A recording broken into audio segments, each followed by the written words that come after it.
Good morning friends,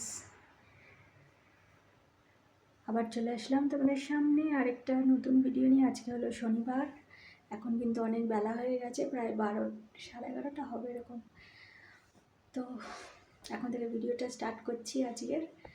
তো আজকে মেয়ের ছুটি, আসলে অনেকক্ষণ আগেই কিন্তু খাওয়া দাওয়া হয়ে সকালের ব্রেকফাস্ট হয়ে গেছে।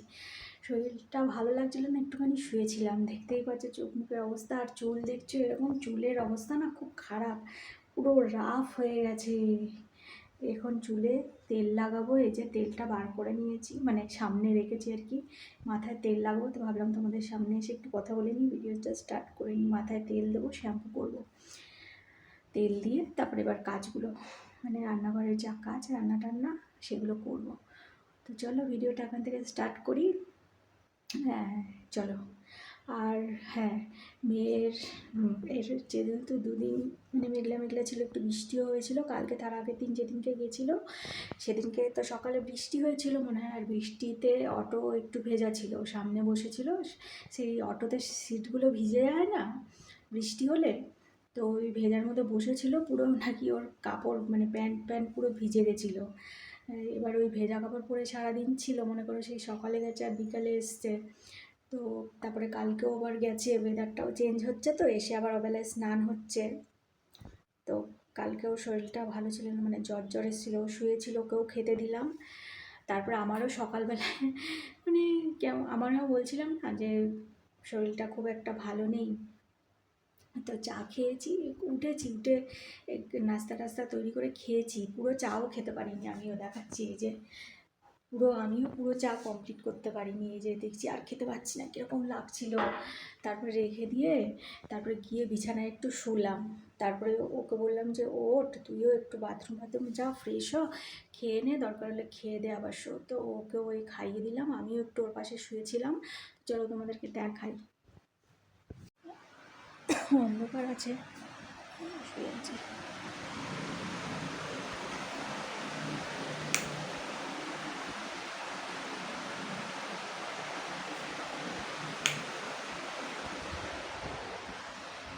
থাক, ও ঘুমাক।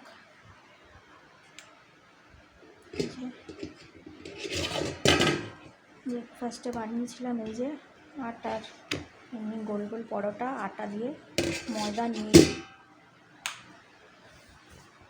জানলাগুলোও খোলা হয়নি গো, বাইরে দিয়ে রোদ আসে, বন্ধ আছে, তাও ঘরটা যেন ঠান্ডা ঠান্ডা আছে। আর এই যে রান্নাঘরের এরকম অবস্থা, এই এখন এগুলো কাজে হাত দেবো আর কি। এই যে চা খেয়েছি, এগুলো সব রয়েছে, বাসন টাসন ধোবো এখন। তার আগে কিন্তু মাথায় তেলটা লাগিয়ে নেবো, কিছুই কাজ এখনও স্টার্ট করিনি, করব। তো ঠিক আছে বন্ধুরা, চলো চুলগুলোর যত্ন নিতে হবে। চুলগুলো খুব বাজে অবস্থা, আমাদের এখানকার জল না খুব বাজে। বোম্বে পুনার জলটা কিন্তু খুব ভালো, ওখানে গেছিলাম না, চুল একদম সফট হয়ে থাকতো, শ্যাম্পু করে আসার পর চুলগুলো এত সফট হয়ে থাকতো না। আমার চুল কিন্তু এমনিতে খুব ভালো, অতটাও বাজে না, সিল্কি টাইপের। আর ওখানকার জল এত ভালো ছিল, শ্যাম্পু করে আসার পর কন্ডিশনার লাগানোরও দরকার হতো না, আঁচড়াতেও হতো না, চুলগুলো এমনি সফট অ্যান্ড সিল্কি হয়ে থাকতো, এত সুন্দর মনে হতো যেন চুলের মধ্যে হাত বোলাতেই থাকি। আর আমাদের এখানকার জল খুব বাজে, খুব বাজে। তো ঠিক আছে, তেল টেল দিই, চুল আঁচড়াই, কাজগুলো করি। তো তোমরা ভিডিওটা দেখতে থাকো, আর প্লিজ প্লিজ প্লিজ ভিডিও দেখে চ্যানেলটা সাবস্ক্রাইব করে নিও, তোমাদের সাপোর্টের খুব প্রয়োজন আছে, সাপোর্ট করো, সাথে থেকো। আর ওইখানকার ভিডিওগুলো দিতে পারছি না, আমার ওই ফোনটা খুব ডিস্টার্ব করছে। ভিডিও এগুলো যে এই ফোনেও স্টোরেজ কম, এই ফোনে যে অল্প অল্প করে করবো হচ্ছিলই না।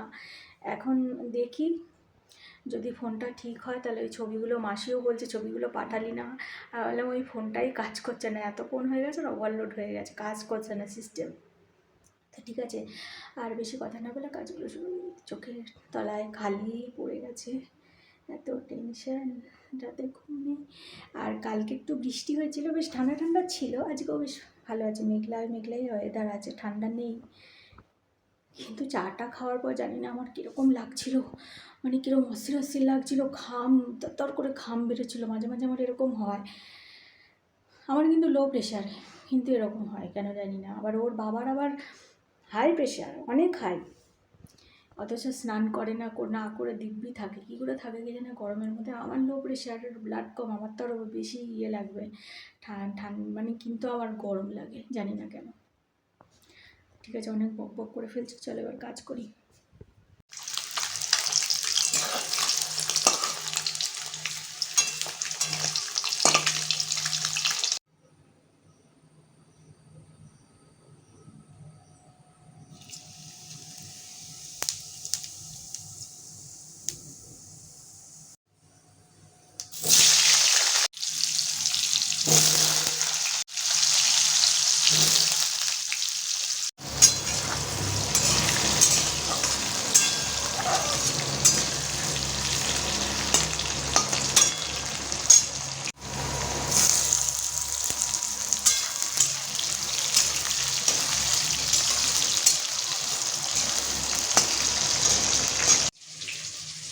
রান্না করছি ডিমের তরকারি, কুমড়ো আলু দিয়ে ভেজে নেব, তারপর মশলাপাতি দেবো।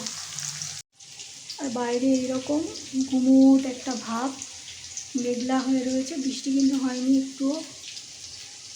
আর সেই জন্য কেমন একটা গুমোট গরম গরম ভাব রয়েছে, কিন্তু ভালো লাগছে না।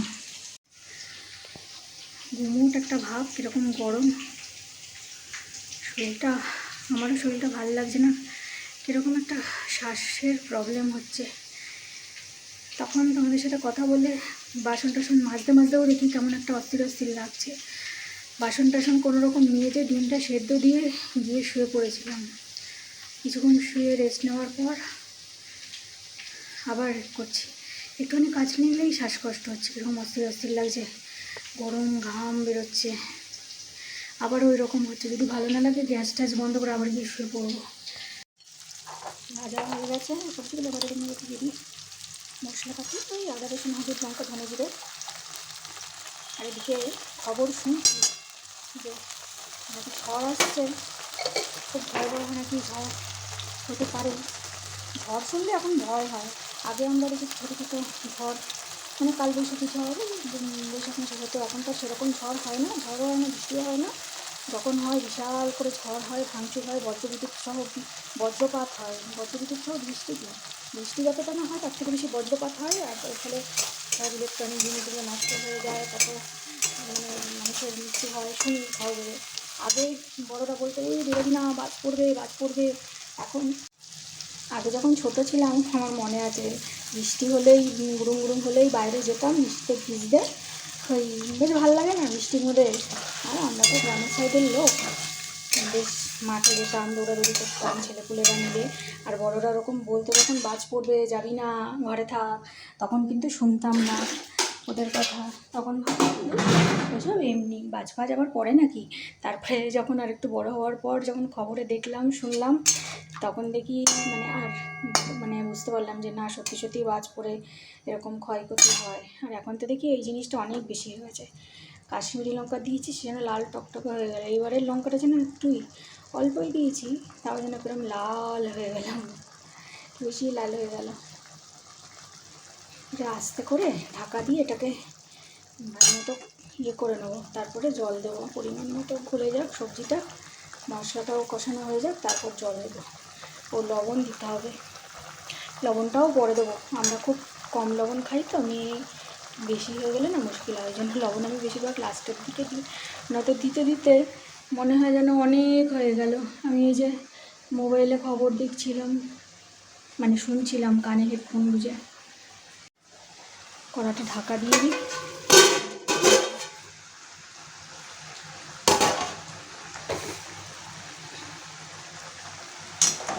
একটু সামনে থেকে টানি।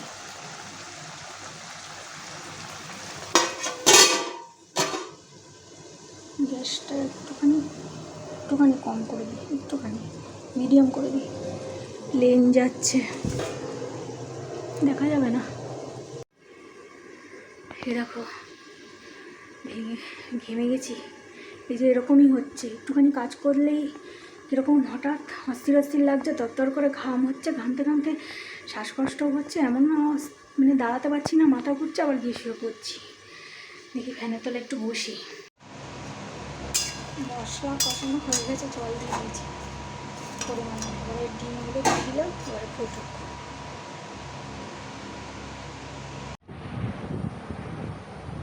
হ্যালো ফ্রেন্ডস, আমাদের এখন ভাত খাওয়া দাওয়া হয়ে গেছে।